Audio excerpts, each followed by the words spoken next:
Okay, right, let's talk functional C++. I'm sticking with the old is new theme for this conference. And there has been a kind of a reawakening interest in native compiled languages in recent years, both the old ones. There's a continued interest in C. It forms the underpinning of most open source lower level, detailed operating system level stuff. But also, there's a lot of code out there that already exists that is like this. But again, people also find the need to squeeze that a little bit more out of their platforms.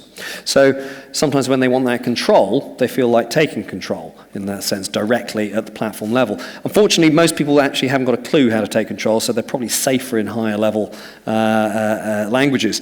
But when it comes to C++, there is this interesting question of, if you're going to work with C++, then are there benefits to using a functional style?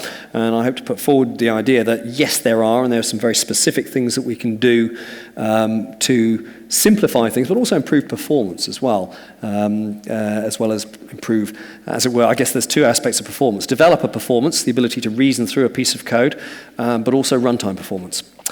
Things that are relevant, yeah, probably, possibly, yes, I'll refer to this a couple of times, the 97 Things book. But let's just start off with a quote from Michael Feathers, who was on in the session before. Quite a useful way of looking at a distinction between something like object-oriented programming and functional programming. If you like, most paradigms have the idea of trying to organize structure in programming. And there are paradigms that don't organize structure. We don't really worry about those, so that's called, legacy code. That is a paradigm in its own right. But the idea of imposing structure on a system, and there are different philosophies of how to impose structure. And modularity is a very common feature of all of these, but the nature of the modules, their philosophy, their intent is different in each case. So what I quite like about this one is it sort of says, right, OO makes code understandable by encapsulating moving parts. The idea, the assumption there is that we're going to change state, although I'm going to say actually that's a different story. It's not a guaranteed assumption that we're going to change state. But let us assume that we look at it from this modular point of view. Containment. I want to contain something so it hides the complexity of change. I acknowledge there will be change, but I don't want to have that spreading through the code. Then functional programming takes a different philosophy. It says actually its primary philosophy is to reduce, rather than contain the movement, is to reduce the movement. And these two often give very different styles. Now, obviously, we can sort of see that in a language that is supposedly multi-paradigm like C++, we should be able to step from one space into another, not all the way in, perhaps, but just to sort of take a little bit of comfort in a different space. And this is quite nice sort of testimony from the Facebook Moments team, working in C++, but then saying, okay, to keep our C++ API boundary simple, we adopted one-way data flow. The whole idea of one-way data flow means no re-entrancy. And this simplifies reasoning, but it can also simplify performance. The minute you have re-entrancy, you have to start worrying about, well, if I've got concurrency and re-entrancy, do I get the possibility for deadlock and so on? The idea here is very much a low-lock approach. Let's just have the data flow. If we need to change something, we don't actually change it directly. We tell somebody downstream, here is the value that you want, a much more isolated approach. The API consists of methods to perform fire and forget mutations and methods to compute view models required by specific views. The benefit of a fire and forget approach, conventionally if you implement something like the observer pattern and any typical MVC approach, is that you end up with a callback on an event to change some state, and then somebody else wants to know about that state, so they go to the same place. There is this idea of fire and forget mutations is like, well, you just say something happened. You never look at the thing again. okay, from this point of view. This is actually a kind of a neat trick in functional programming, both pure and impure. The idea of, we'll pretend there's no state change. If I can't see it, it doesn't happen. Okay, this is kind of like the child's view of the world. Yeah, if I do this and I'm not influenced by any effect of it, then that's as good as it not having an effect at all. Yeah, so you can actually see there's a modularity idea here of narrowing the view. On the other hand, if I can call something and then my next call is to call it and say, did you get that state change? Let me check your state. Then clearly, that doesn't follow this fire and forget approach. So the idea here is very much narrower interfaces. When I notify of an event, I have no way of going back to that object to do anything else. Curiously, this is almost like the idea we used to joke about of a write-only interface. Yeah? I can't read it. I can only sort of say something happened. And that's the basis of reactive programming in many ways. So we have that view. To keep the code understandable, we write functional style code converting raw data objects into immutable view models by default. And importantly here, immutability provides consistency, easy to reason about. As we identify performance bottlenecks through profiling, we added caches to avoid recomputing unchanged intermediate results. Now, this is a really important idea, and one that it's a kind of a letting go that many C++ programs have a problem with, because there's the idea of like, well, that'll never work, there'll be inefficiencies, and now I need to put through all the code acknowledgement of these inefficiencies and clever workarounds. Instead of doing that, you say, after all, programming is the next best thing to magic. What you do is, as we know in the real world, there's no such thing as magic. Magic is all about illusion. You support the illusion of this being immutable, but it's just a view on something. And what you do is you say, well, that illusion is actually quite slow to maintain. We'll tell you what, let's add another illusion. Let's add a cache. Let's do something else that makes the programming model relatively simple from here, and then we compromise on the other side by putting the complexity there. So there's a little balancing act that we may want to undertake. So the resulting functional code is easy to maintain without sacrificing performance. So there's this kind of like having the best of both idea. So just a quick poll, so I know, because I've got quite a bit of code and quite a few slides. So I get a feeling for where you're coming in from. How many people have at any point used C++? Let's start off with that. Okay, good. How many people are currently using C++? Okay, how many people have any kind of familiarity with C++ 11 or 14? Okay, right, okay. So if you haven't touched C++ for a while, yeah, this is going to be interesting. I'll be gentle though, okay? So let's start off with John Cormack, who is sort of famed from the ID studio, Doom, Wolfenstein, all that kind of stuff. And he wrote a really nice little blog a couple of years back on functional programming in C++. And he made this observation, which I think is a generally useful one. No matter what language you work in, programming in a functional style provides benefits. You can't necessarily embrace the whole style. You're not going to go full Haskell in C++. But there's the idea of if you can take some of it, you may find a number of benefits. You should do it whenever it is convenient, and you should think hard about the decision when it isn't convenient. I like this kind of resistive idea of actually, if you're not going to do it, think really hard, why not?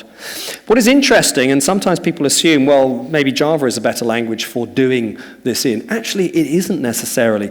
There are different strengths and weaknesses in both. So if you're familiar with Java, or familiar with C#, you will find that actually the sweet spots for functional programming are going to end up in different places, because these are not the same kinds of languages. Okay, so I'm going to start off with a very simple idea of just sort of how, I'll take you from kind of 1990s through to the 21st century in terms of C++. Let's just start off with the sort of the gentle stuff, basic functional abstraction. It's getting cold, you have a heating system, you need to turn on the heating and turn it off. So this is an example I used here last year when I was talking about functional programming you already know. So yeah, you can turn it on and turn it off. Now what would be really useful is if you could turn it on and off according to a timer, so it comes on before you have to get up in the morning. Okay, and then it goes off sometime later. Now there's this interesting kind of question of how we're going to implement this, and we may immediately go, well, you know, I've got a way of doing this. We're going to focus on using the command pattern in its kind of classic form. We're going to pass in a command, we're going to run the timer, and we're going to cancel it. So this is when we want it to go off, and this is what we want to have happen. And so then promptly we create a command, so we have an interface, well, a class that is pure virtual function, and the ... is probably just a virtual destructor, and that's it. So we've got to set up, we have the ceremony of setting up a class. And then we have the joy of implementing it. This is how you do turn on. If you look carefully, this is pretty much all housekeeping. The actual activity is here. So far, what we've had to do is construct, declare data, declare inheritance, come up with a name, override a virtual function, and all for that line. And that's just turning on. And that's turning off. We run out of screen. Okay, let's resize. So here you have this kind of interesting thing that this is classic boilerplate code. A lot of people get into this and they go, this is object orientation. Object orientation involves me writing lots of stuff like this. I've got bad news for you. No, it doesn't. But this is very familiar. And if you're being paid by the line of code, this is wonderful. Okay? Now, some people have got that kind of unreconstructed C background in them. And they go, no, I've got a better way of doing this. What I'm going to do is I'm going to use function pointers and void pointers. Void pointers, basically, it's a way of saying to somebody, it's a way of talking to the type system and saying, thanks for all your help, but trust me on this one. I'll take it from here. Okay? But there's also an interesting thing here, and this is a kind of an interesting normalization issue. If you look, you've now got an argument to a function pointer that takes whatever and a whatever that you want to pass in, which will be a pointer to the heating system. Those two are correlated. Those two are not coincidental. You can't just pass any function in and any data. They have to, there's a hidden dependency. The type dependency hasn't got away, it's just not checked, and you better be right about it. When two things are bound together in such a dependent way, we have a really interesting name for it. It's called an object. So it wants to be an object. So the command was in the right place, just the wrong syntax. That said, let's have a quick look at how we'd set these things up. I mean, yeah, there's a bit of casting notation, and it's always important to use the standard keyword cast notation instead of the parentheses, the C-style casting notation. There are two reasons for this. One, a cast is an ugly thing. It should look ugly. Okay? Don't make ugly things look beautiful in your code. Okay? So the point there is, I want to, it should not, don't just, it's just a cast, don't worry about it. It should look ugly. I dislike the fact that a number of languages have followed C's idea of discrete parentheses. It should be anything but discrete. It should shout in your face. The other thing is it's easier to grep for. If you try and grep matching parentheses in a code base, you get most of the code base back. Okay? So, but it is light. It's a lot lighter. There's a lot less ceremony. In fact, you can tell I'm using a larger font than the classic command approach. On the other hand, we can use this. This emerged through the Boost libraries, was effectively part standardized in the technical report, C++ standards technical report, TR1, and is now part of C++. The C++ standard has been for 5 years. This is a generic, general purpose function wrapper. You can pass in function pointers, you can pass in lambda objects, you can pass in function objects, anything that supports a function call operator. So the idea is we've now got this perfect decoupling. Okay, so we've got a nice functional abstraction.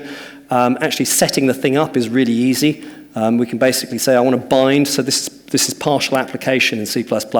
I would like to bind the heating system, turn on the function pointer to that member function to the heating system.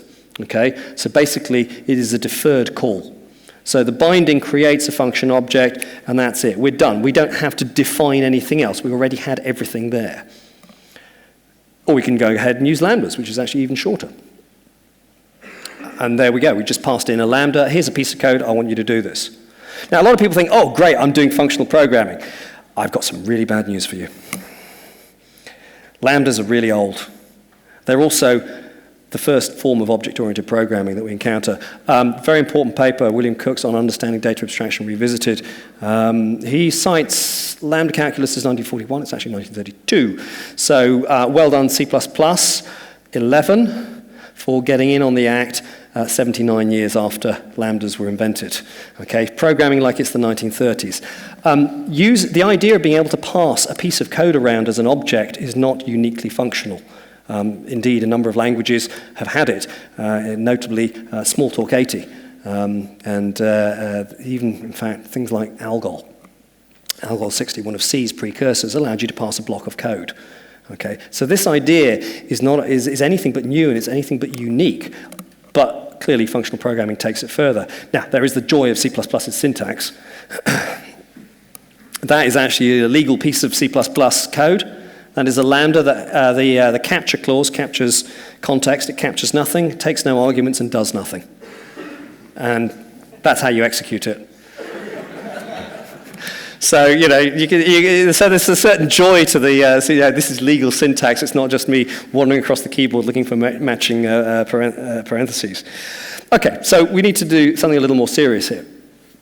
So the key thing here is, lambdas sort of form some part of it. The idea of being able to pass around higher order functions is an important element, and that unifies a number of disparate aspects that were already present in C++, brings them under one hood. We can do partial application. This is great stuff. But really, when people are talking functional programming, it's normally about referential transparency and pure functions, and you end up with one from the other. Referential transparency is simply the idea that if you are calling a function with a particular set of arguments, you get basically the same values back every time. You get the same results. And more importantly, that values continue to have the same value that they always had. There's a sort of an enduring effect. This is, Edward Garson puts this under apply functional programming principles. And this whole point about mutable state, you want to reduce it. You want to eliminate it. How to express this kind of concept in C++? Const. Okay, so here's one of the first points, is that some people have been lazy about const, but the interesting thing is I was at a very fortunate position when I learnt C++ in the last century, that I had already encountered functional programming. So the idea of being able to explicitly mark something as immutable, or please don't change it too much, and of course this is C++, if you really want to change things, of course you can.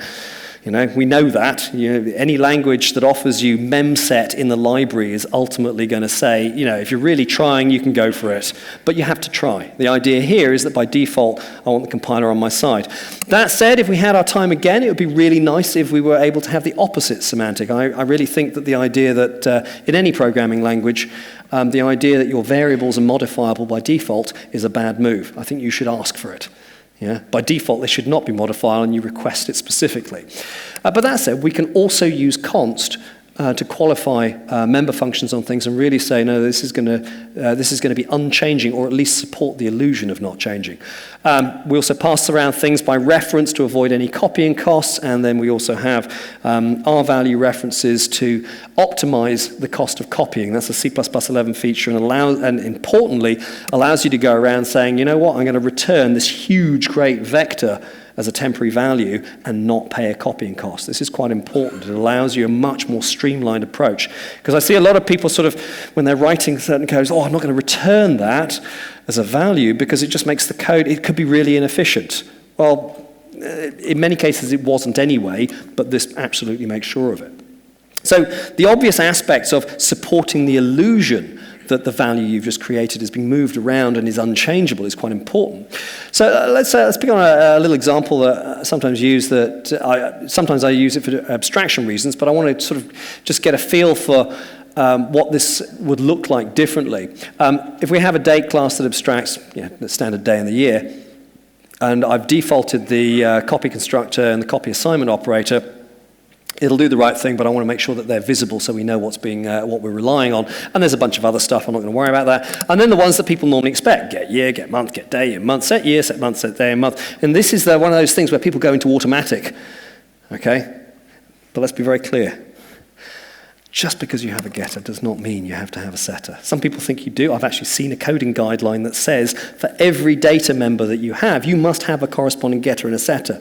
And it's just like, what happened to my encapsulation? It's dead. It's buried beneath the bits. But this is also a habit that people have even when they're not doing that. And we see it across many languages. The idea of I've got a getter, I've got a setter. And there's a beautiful rhyming comparison there, get, set, they're both 3 letters long, they rhyme in English, they're kind of natural opposites, except they're not. The opposite of set is unset, or reset, it is not get, okay? So the first thing is, do you really want to just change the day and the month? That doesn't make any sense. Just the day and the month? Is that really what you want to do? Or do you want to just change the month? Or it's unlikely. So the idea, let's start off with the idea that you want to change everything. If I'm going to reassign a variable, I want to change everything. And I'm going to provide a member function for that, so it sets everything all at once. And so therefore, to set it to today's date, we'll do that. Now, what's this function going to have to do? It's going to have to validate that that is a legal date,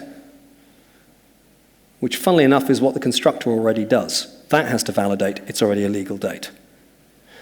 So we've got duplicate code. Well, maybe we can factor it out. Actually, we don't need this one at all. It works just fine without it. If we take the view that we absolutely minimize, even eliminate, all of the modifier functions in the public interface, that leaves only one that we've defaulted. Assignment. If we take the view that assignment is the same as rebinding, then we end up with this approach. The constructor does the validation. If it succeeds, then we get a validate object. If it does not succeed, we get an exception. In other words, it's already done the validation. All the validation is in one place. And then it assigns across. It assigns across a valid object. There's no need for any other validation.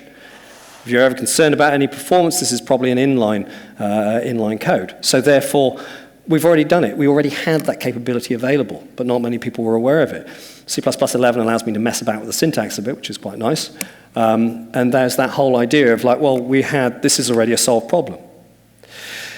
But one more thing, and this is not unique and distinct to C++. I actually find it in other cases.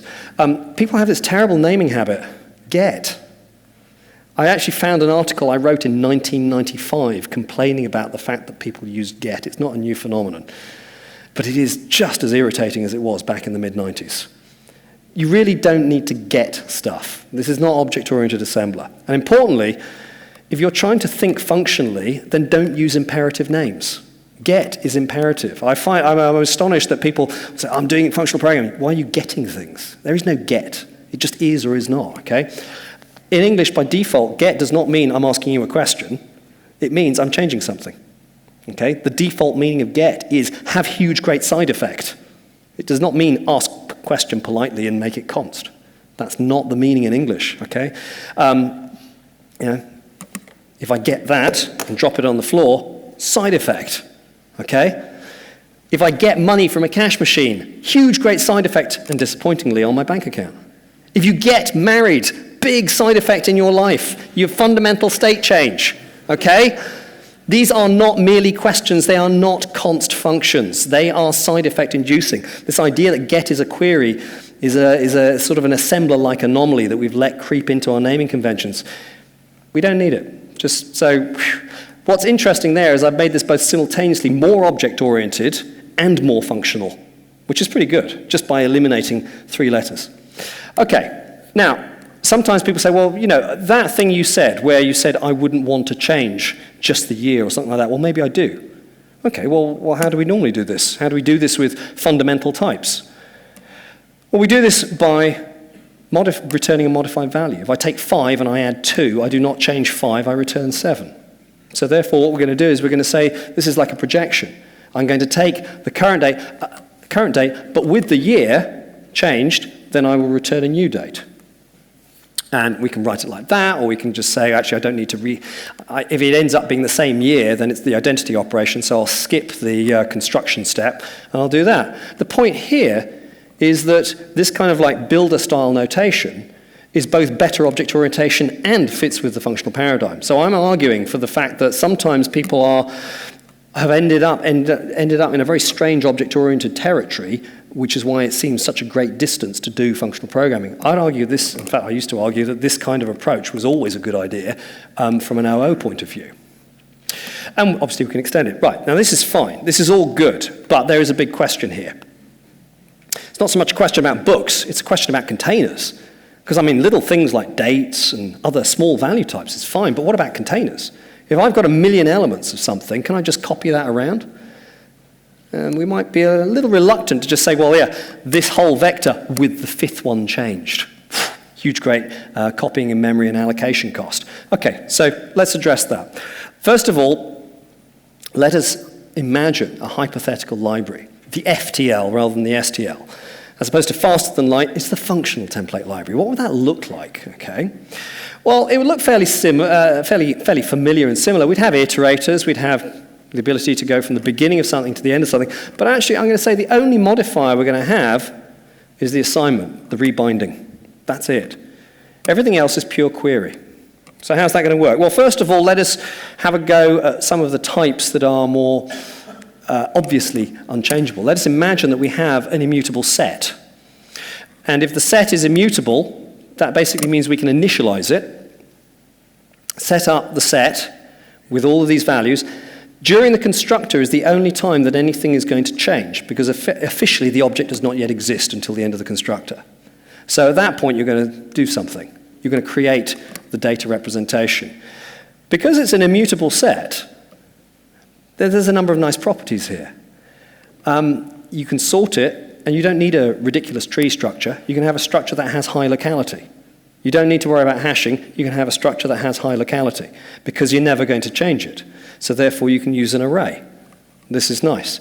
This works for a lot of cases where you're just either passing around small sets, or you have a large set or map or whatever of reference data. We're not going to change this. We're always going to look this up. Or we change it so infrequently that memory rebinding costs are not an issue. So that's a solved problem. So in other words, you identify data structures based on your usage. The idea is that normally people don't think of their collections this way. They normally think, I've got a collection and I happen not to change it. I'm going to say, use a different kind of collection. Not changing is a fundamental property you can take advantage of. We can also do it for an array. Just, again, a reference-based thing. It's fixed size at construction time.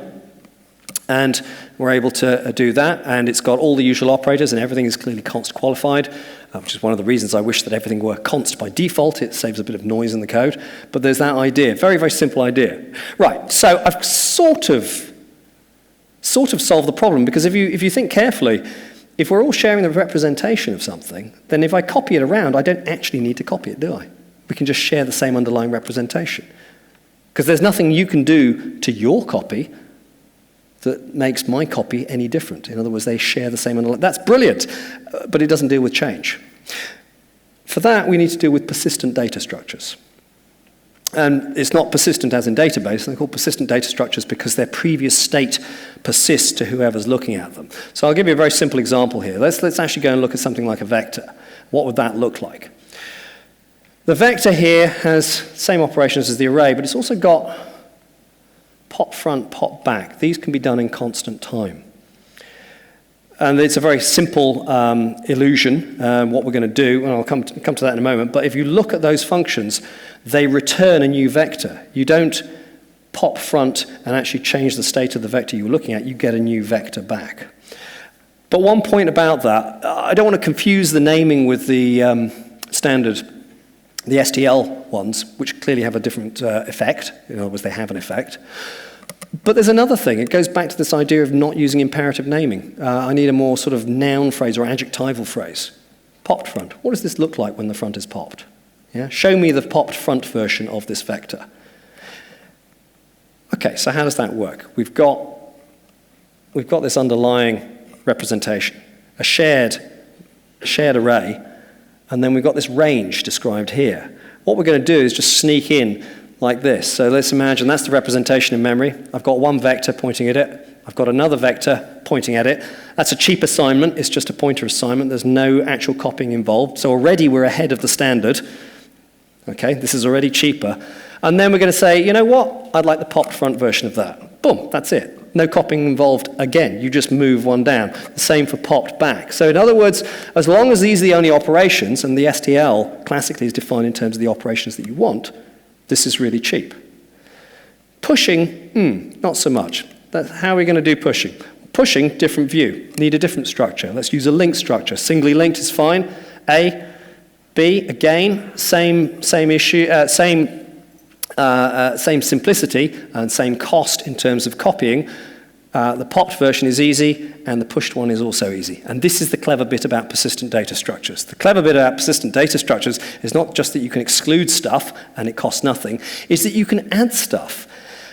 And you might say, well, that you've changed memory. Yes, I have. The functional programming always changes memory. Don't get the illusion that something is for free. The physics will tell you it isn't. Always work is done. But this is the neat bit, is you can't prove that piece did not already exist in memory. There's nothing you can do in the code to say, well, you know, he actually just went out and found a pre-allocated one. Or I actually allocated one just on demand. So this is the basis of this. Now, this might look like a relatively familiar data structure if you're nerdy enough to know anything about Lisp, which I happen to have a kind of an interest, a long-standing interest in. I'm no Lisp programmer, but I did observe a number of years ago I have a deep fondness for the Lisp model, simple, elegant, and something with which all developers should have an infatuation at least once in their programming life. If you haven't yet had that kind of, oh my God, Lisp is the answer to everything moment, I urge you to go out and find that moment, because there's a sort of an elegance to it. It's just like, yeah, this is really nice. And then you're back in the real world. But it's kind of, but it gets your thinking going. And I even developed a thing called a lisp, which I was very proud of as a clever name, as a singly linked Lisp-like list that was immutable. However, let's just call it list. Let's keep it simple. So here I've got a list. Now, it's got pop front, it's got pushed front, so it's exactly like I showed. We've got an internal link and all the rest of it. So this is all going incredibly well. However, if you've watched carefully, you may notice there is a small memory management issue. There is always a memory management issue. There has been a memory management issue in programming since the 17th century. Shakespeare was in fact a programmer. He cleverly masked his discussion of code, because he didn't really have the language to talk about it, the modern jargon that we have. He cleverly masked it inside plays. Turns out that Hamlet is actually a tragedy of memory management. Okay? And we have these different philosophies. So what we can see is that Hamlet has a particular view. Yea, from the table of my memory I'll wipe away all trivial fond records. Hamlet's into garbage collection. Okay? This is for him a tragedy, because we might say, well, yeah, surely, C++ doesn't support it. Well, actually it does. C++11 accommodates it. It does actually have explicit accommodation for varying degrees of garbage collection. But there is only one small problem. It's optional. If it's optional, it means it's not under the control of the programmer. It's under the control of the compiler vendor. Now, I don't mind having a garbage collector where somebody says, you know what, I'm going to disable it, and that's under programmer control. The problem is I don't even get that choice. If you're lucky, maybe you get it. If you're not, well, you're unlucky and you have a lot of memory leaks. You cannot write a program based on maybe you'll get lucky and manage memory and maybe you won't. It's a fundamental architectural decision, and unfortunately this hedging solution is not a good one. Now, I mean, we can find out from the environment. This is hardcore allocation, collection. Standard pointer safety, if it's strict, then that will do garbage collection. If it's preferred, that will actually do enough if all your objects are immutable and don't contain resources. There'll be no destruction. But the problem is if it's relaxed, which is the default in C++, and in other words, what you're going to actually get, then you have a problem. In other words, you cannot write a piece of portable code to rely on the presence of garbage collection, only on its absence. Which means we have to turn to Ophelia, who is very much the kind of classic old school C++ programmer. She's got the hardcore attitude. She's definitely, "'Tis in my memory locked and you yourself shall keep the key of it, so you better delete it right or else." Okay? It's your problem, not mine. It's not the runtimes. Now, in C++, there is accommodation for this. We can sort of shift.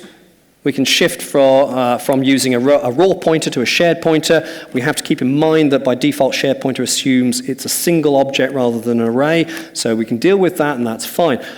But there is a reality here that's observed by Robert Murray in a long-forgotten book, but still rather a gem, C++ Strategies and Tactics.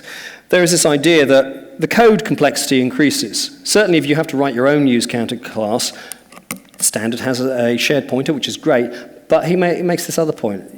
There's processing time involved. There's going to be, if you're dealing in a threaded environment, then that increment and decrement is also going to pay a cost. It turns out that for functional programming and multi-threading, you really do need a garbage collector. It is actually more efficient and it's safer. But the problem is we don't have the full option. So let us just say that we try and replace all of our pointers in our linked structure with shared pointers. We've solved the problem. And introduced another one. Okay, so let's just take a list of anything. It doesn't really matter. I'm going to fill up that list, fill n. The question is, how big can we make n? I mean, how big is a useful list? Well, it obviously depends on your domain. A couple of hundred items, you're good. A few thousand? What about 1 million? Right, what actually happens here? The curly brackets are quite important. The curly brackets show you the scope of the object. When chain goes out of scope, right here, its destructor is called. Its destructor will trigger the destructor of the shared pointer. The shared pointer will decrement the count. Let us assume there is no sharing going on. The representation sharing is a very useful technique. Again, it reduces copying. But let's just assume we have a single chain and all the elements have a reference count of 1. So, shared pointer. Its destructor goes 1, goes down to 0. So that means the next object's destructor goes, and it points to the next object. 1 goes down to 0. So it calls the next. You end up with a recursive call to the destructor that blows up the stack for only a couple of thousand, for a list only a couple of thousand long. This is bad news. This is why I said, if you're going to do functional programming, really, it's not that you can't solve this problem in C++, and there are lots of C++ programmers who are all too happy to sort of say, oh, I've got a technique for this. I'm sure you have. That's not the challenge. The challenge is, can you do it without having to have a technique and make the code more complex?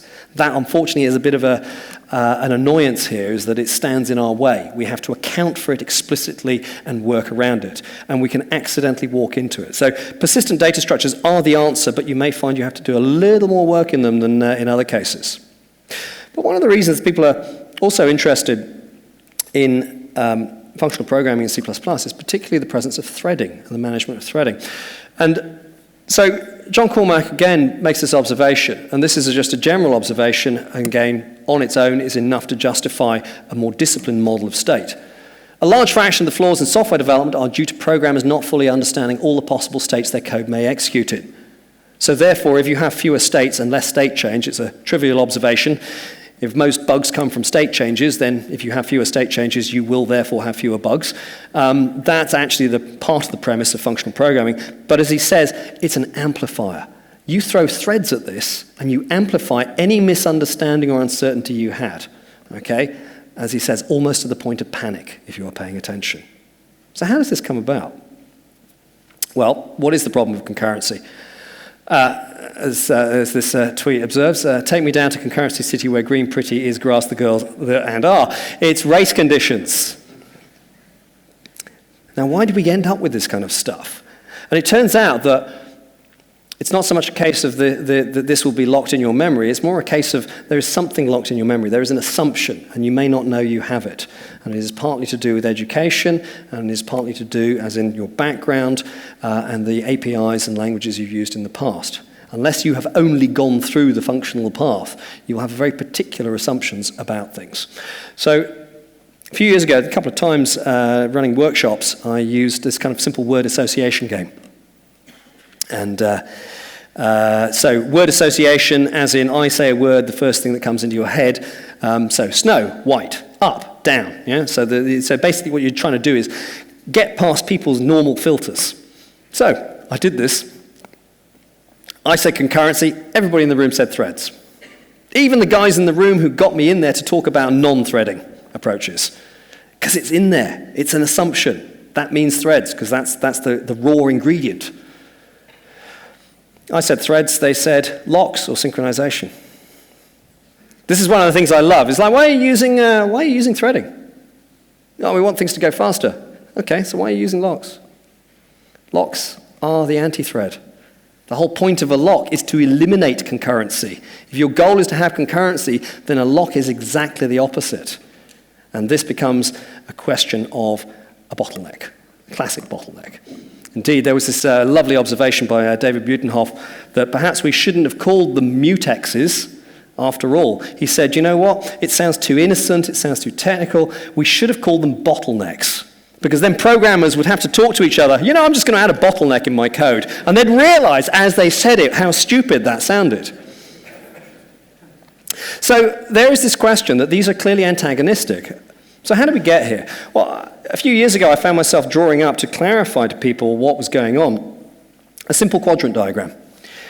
And people love quadrant diagrams because it simplifies the universe. There are only 4 things that you ever have to worry about. There's 2 axes, 2 elements on each axis, or 2 directions on each axis. Let's talk about the mutability of state. Okay, the state shared between threads, or the state that we actually have. So mutable or immutable. And then the sharing axis, I got ahead of myself, unshared or shared. So the state that you have can be shared between threads or unshared. Now the interesting thing is, it's not obvious when I describe this where the problem is. So let me do some color coding here. Okay, the bit that's in red is really, really bad. You do not want to program in here. It's the synchronization quadrant. Okay, do not try and avoid programming in there. Where do most programs exist? In that quadrant. Yeah? Notice 3/4 of the diagram is free of most of the problems, and yet we've ended up programming in there. I used to wonder why this was, and then it became obvious to me. Because for many years, most people's languages and programming models and programming backgrounds were all in the unshared bit. Because if you only have a single thread, then your program is thread safe. Although occasionally I do observe that 0 threads is about the right number for some code. 1 is probably too many. They would be much safer if nothing executed. But that observation aside, there is this idea that for a long time all of our code was over there, naturally. Now, if you're doing JavaScript, it still is effectively. So there are languages that do not have any model whatsoever of concurrency at all. There is no threading in there. So naturally, we're over here. Well, which half are we going to be in? Historically, functional programming was often associated with certain costs. And so there is this idea that conveniently and according to how people thought and coming up from assembler, the history of programming languages, all the rest, we were naturally in the top left-hand quadrant. So when threads arrived, we naturally moved right into the next available quadrant, which sadly puts us in the synchronization quadrant. So this is kind of one of the things people have ended up by default assuming, I have state that changes, therefore I need to lock it. Whereas we need to actually question, you have state that changes, but now the world has changed, do you want that? So the simplest one is, if stuff is immutable, then it's always shareable.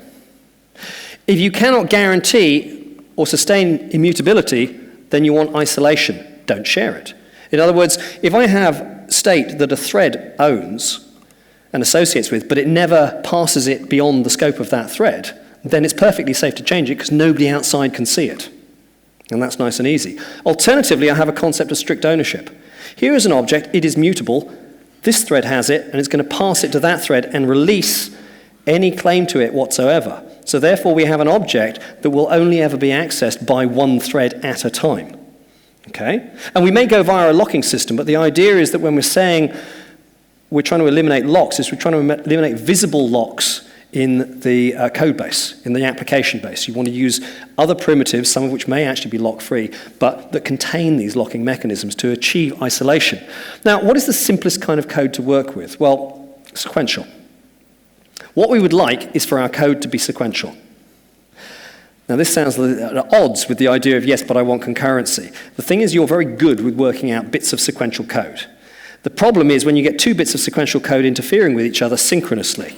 That becomes the issue. So what we want is code that looks sequential. Wherever you are in the code base, it feels sequential. That's the programming model that you want. So therefore, you don't want to see locks. You don't want to have to know that you are sharing something with somebody else. It should feel sequential. Therefore, the way we're going to try and achieve that is through asynchrony. A perfectly asynchronous system, in theory, has no deadlocks. And if you have a completely wait-free system, you can end up with no deadlocks. There are some issues. It sometimes is... I'll come to that question in a moment. there is this question that sometimes you do actually have to wait. Sometimes the real world actually tells you we do not have data. So waiting is a natural thing for a piece of code to do. The problem is that the way most people approach concurrency is they take the natural stuff and then add loads more noise. Lots of wait states that kill this stuff. I'll quickly handle one question, 2 questions even. Are the persistent data structures in C++ copied from Clojure? They don't technically exist, and Clojure came after persistent data structures. So, by the way, just to clarify, Clojure is a Lisp-like JVM language, and it happens to have popularized some of these ideas, but persistent data structures are older, and there's some really good stuff out there on those. I think Bartosz Milewski did some really good demonstration articles here. Would it be possible to find your slides somewhere? Yes, absolutely, after this talk. Do I think there are any reasons to use C++ over Rust today other than we already have code base written in C++? And we already have developers who know C++, and we have an organization that is comfortable using C++ but is still unsure about the future of Rust and so on. The usual sociological reasons, okay? So, in other words, some of the fluffy stuff. Okay, so, what are we going to do? What we're going to do is I want to introduce some basic asynchrony. So imagine that we have a function that is a long-running function, and we're going to get a result from it. I've got a choice. I can have it long running and then do something after it, or I can do something before it and have it long running. The problem is I cannot do both at the same time. So the basic C++ 11 stuff just basically says, okay, let's decouple this. Execute the function asynchronously, pick up the result in a future. It's an IOU. It's basically a virtual proxy for a value, and then later on you can get it. You can get the value, and at that point you wait. There are a couple of issues with the C++ 14 version of async, but I won't go into those. But that's basically the idea that's good. I actually wrote up a library and a proposal for the C++ standard many, many years ago that was, I would say, a little more elegant and actually didn't have the problems of async, where everything was a function. Everything looked like a function. So thread was a verb. It was not a thing. You didn't have a thread. You threaded something. And you could choose from a thread pool or a raw thread. And you'd say, I'm going to take a function object and I'm going to give it the breath of life. And it's going to run off. And you always get a future. And a future is executed as a function. So it yields a value consistently every single time you call it, or blocks until it can. And that model actually has some, still has some benefits, but it's not implemented. So how about we take another look at the primitives? Okay, so we've got futures. I'm going to leave those to one side. There's this observation from Russell Winder about shared memory. Instead of using shared memory, specifically shared memory of mutable state, we can use processes and message passing. Process here just means protected independent state, not necessarily an operating system process. And he highlights Erlang, which is a language that embodies what's known as the actor model, and Occam, which is a language that embodies the communicating sequential processes model, CSP. Now, as it happens, this is something that I studied many, many years ago, or it was part of what I've studied, that and the actor model. And it was the basis of something that, in the Occam language, was known as a channel. And I used to really value channel-based computing. That's become a little more popular recently. A lot of people think that Go invented channels. It didn't. It's just finally brought them to the public's attention. So channel-based computing, a channel is basically a queue, but the idea is that generally you don't share channels around, but it is essentially just a queue. And we can build up a queue quite simply. I'm going to go through these slides reasonably quickly, but just so you know that there's stuff there. And I'm going to build it up using basic synchronization primitives. I'm not going to try and make it lock light unless you have a really strong reason to do that. I'm going to leave it at this level. So the basic thing, I can send something in a channel and I can try and receive it. That's a non-blocking receive. And I'm just going to use a regular queue type. And sending is just pushing into the queue. Try receive. If the queue is empty, you return false. If it's not empty, then you pop a value, and you did indeed return true. Now, clearly, that's not very thread safe. It's very, very sequential. So let's just refine that a little bit. We will add in one of those mutexes. This is an example of, I'm not going to add mutexes everywhere. I'm just going to add it. I'm going to treat the channel as my primitive. So I'm going to add in a key there, and so therefore, we get a lock guard that automatically does scoped locking. So that's safe, and then we do the same thing, a little bit more choreography. This is why you don't really want this in your main code. And therefore we've got that, and I'll put a blocking receive in as well. So that does all of that, and we have to add in a condition variable, and that means we have to do clever things with receive. But the nice thing about the condition variables is that they will wait. We passed in a lambda there. They will wait until the actual condition of interest is true. You can pass in a predicate. So the idea is I don't have to keep looping just to check. Is that condition true? Is it not empty? Is that okay? So we have that guarantee, so we can go ahead and pull from that. Okay, so that's the basic stuff. So now we need to apply it to a real-world problem. FizzBuzz, clearly a problem that everybody encounters in their regular production work. If you're not familiar with FizzBuzz, who is familiar? Okay, there's a few of you not. Right, it's a simple counting game. It's actually a simple drinking game. 1, 2, fizz, any number divisible by 3 is replaced by fizz. 4, buzz, any number divisible by 5 is replaced by buzz. Fizz, 7, 8. If this were a drinking game and I said 9, I would have to take a drink. That's it. But you've got to keep on processing. When you hit anything divisible by 3 and 5, so 13, 14, FizzBuzz, 16, 17, and so on. So it's not exactly the hardest programming problem you're ever going to encounter, but you can do some stuff with this. Obviously, what we're going to need to do is set up, I'm feeling very functional. I've got no if statements here. It's just one expression. So FizzBuzz, FizzBuzz, or the string conversion of that. And then what we're going to do, because now we've got a source of FizzBuzz, we need a server. Yeah, I'm going to set up a server, a whole FizzBuzz server. How useful is that? So here's a FizzBuzz server. It receives integers on the input channel, and the output channel is going to return strings. And it just loops forever, serving FizzBuzz requests. Okay, so we've got a strict separation. First thing here is the strict separation between your core logic and the coordination logic. What is also interesting here is that you can actually test the logic of this without using threads. You might want to put in a termination condition, but for brevity, I've not included that. The idea here is that from this code's point of view, the world is sequential. It keeps the life nice and simple.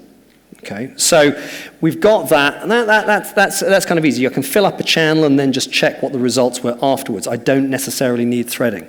So there's this idea, it looks single-threaded wherever you are. Now, we can tidy up the syntax a bit, and obviously I need to set up main. Sorry, I forgot about that. Kick off a thread, loop through 1 to 100, send, result, receive, print it out.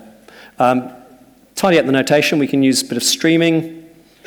People are familiar enough with streaming as a C++ idiom. We don't have to use the send-receive names. We can add a few bits and pieces in there. There's a couple of points about try-receive, which I'm going to skip, that we can actually put in something there that automatically does that. But the next thing of interest is once I've got channels, there's nothing specifically functional about channels on their own. They offer you isolation, but there's nothing functional yet. Pipes and filters, however, once you've got a channel, you can set up pipes and filters. So the idea behind this is that concatenative programming is a form of functional programming, and it basically ends up looking like a pipes and filters model. As John Purley observes, the basic reason Unix pipes are so powerful, they form a rudimentary string-based concatenative programming language. So I'm going to take not a very big problem, a very simple one, in a moment, and just, a pipes and filters model. You have a source, you have a filter, you can compose another filter with it. Each of those arrows in between is going to be a channel, and then you've got the sink at the end, okay, where you actually end up doing something with the results, and you're just progressively transforming data. Each one of these things will basically run until you offer some other kind of termination condition, but they are all isolated in effect. Now I'm going to take this piece of code, which is gnarly C. I'm going to turn it into gnarly C++. What I'm doing here is I'm trying to find the next Friday the 13th. Okay, given a date, when is the next Friday the 13th? So when does anybody who has a superstition need to get worried? And so this gnarly code is not obviously a streamable example, but it's small enough I can fit it on one slide. So what we're going to do is we're going to generate days. The first thing we're going to do, then we're going to filter in, select only the 13th of the month, then filter in all of the Fridays, and then we're going to display it. So we can do that just by start date, there's a channel. We're going to push it through that channel. We're just going to generate the next day, generate the next day, keep on generating the next day. The next thing we're going to do is we're going to only include things that are the 13th of every month. We take from the input, we pass on to the next one, the output. Then we're going to take that and we're going to filter in only the things that are Fridays. And then at the end, we get to display it. So it's a very simple compositional approach. And again, the constraint of the pipes and filters means that every single piece of code is automatically locally sequential and easy just to plug in other bits and pieces. So this observation from Brown and Rhodes is quite a key one. Simple filters can be arbitrarily changed. They are easily reused. This is the composability that we kind of want. And we don't have to experience the threading. Just as you don't experience threading when you use the command line pipes and filters model, you're just aware of concurrency going on, but you don't have to experience all of those locks because those are hidden from you. So, I'm going to close with the actor model. Observation from Andrei Alexandrescu, multi-threading is just one damn thing after, before, or simultaneous with another.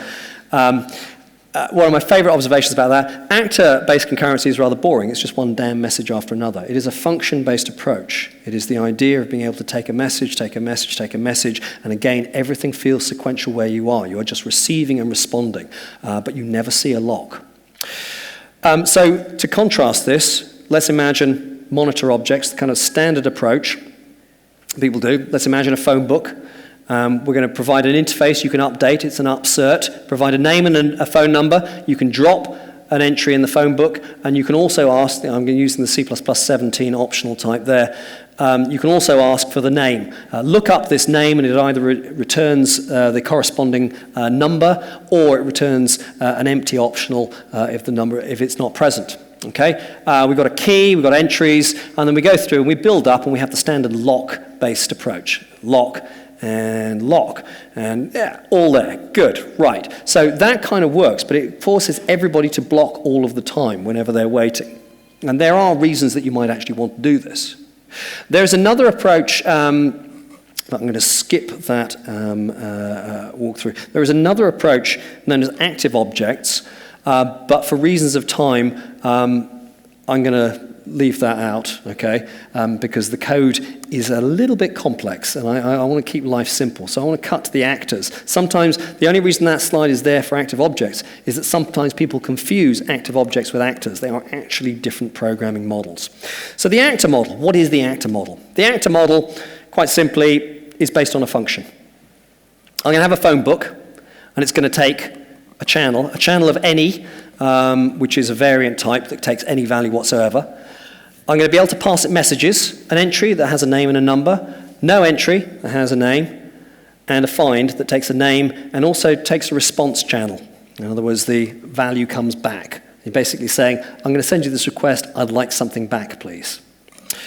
The code itself, structured, is simply, there's our entries. Notice that we don't have private data. This is only a function. There is no side effect in an object that is visible to anybody else. This is all contained within a running function. So it's local state.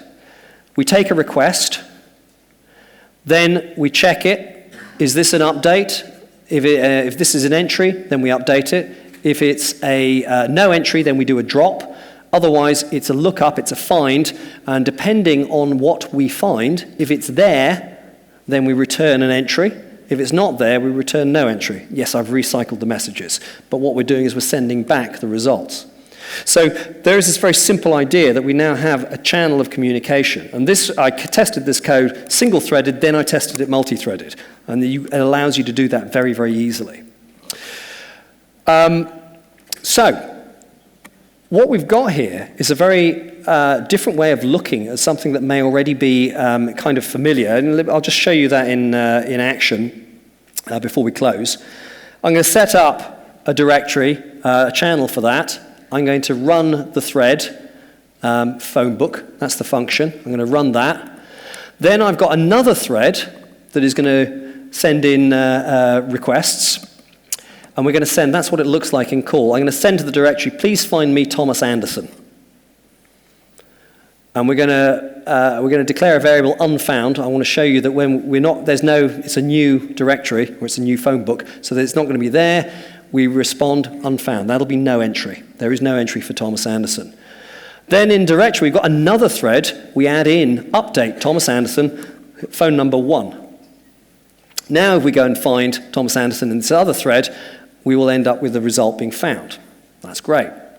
So then we're going to add in Trinity. We're going to update with Trinity. Then we're going to update with Morpheus, who does obviously offer us the answer to everything, offers us the pills, 42. Then we're going to withdraw Thomas Anderson because now we have Neo. And now when we go and find Neo, we find that he is the one. And so basically we've got 3 threads going here, and we have a very disciplined model of request and response.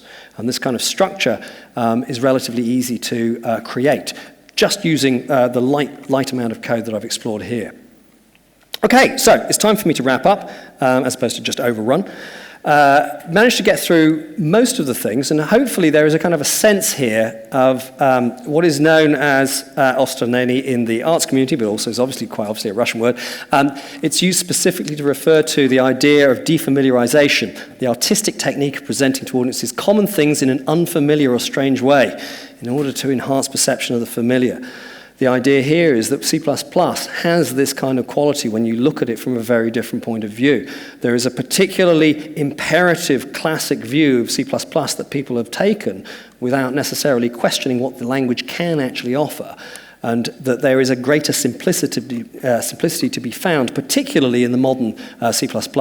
If you just look at C++ 98, you can't do some of the conveniences that I've described here, but C++ 11 onwards really allows you to sort of more fully embrace techniques that we've been able to see in other languages.